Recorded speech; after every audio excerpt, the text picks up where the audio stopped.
Well, all week long, we've been taking you inside some of the most haunted places in and around the basin. You're getting a look behind the scenes at what's giving life to these legends. And this morning, meteorologist DePhillips takes us to the Terlingua ghost town. Yeah, that's right, Carson. It's known for being an abandoned ghost town, but some say the deceased are not at rest. Pam Ware, who's been a clerk at the Terlingua Trading Company since 1987, is adamant that ghosts lurk in and around town. Her most chilling encounters occurred 29 years ago. For 3 years, she lived on the first floor of an eerie-looking abandoned house known as the Perry Mansion.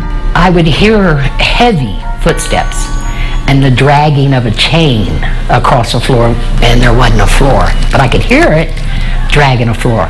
There were joists and there were rafters, but there wasn't a floor.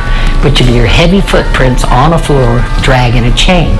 Shortly after Ware's encounters, she had a conversation in the mansion with a guest. A mysterious old Hispanic woman claimed to know of Howard Perry, an industrialist who built and owned the mansion several decades ago. The woman told Ware that Perry would often sit on his private open breezeway of the mansion to face the school kids who would sing to him to start the day.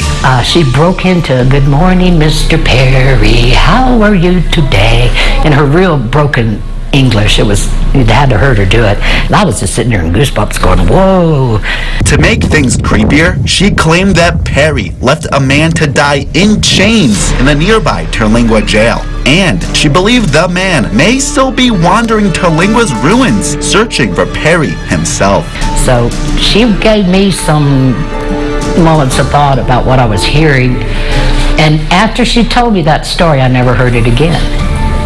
And to this day, I don't know if she was a spirit or a person, because I never touched her. She had this aura, an untouchable aura about her.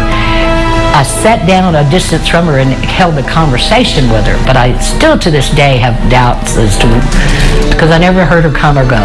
I don't know where she came from or where she went.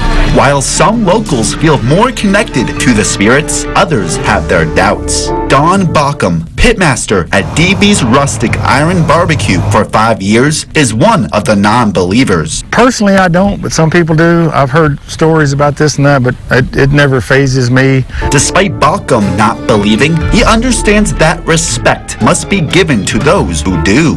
There could be some cases where they've encountered some strange things here. You know, anything can happen. So I'm not either for or against. You know, it's just whatever happens, whatever each person believes. You know. But to those who think the stories aren't real, Ware has a message. Oh, I'd tell them to spend some more time here. Now, whether you believe the stories or not, the ghost town of Terlingua is full of history and culture that is very much alive.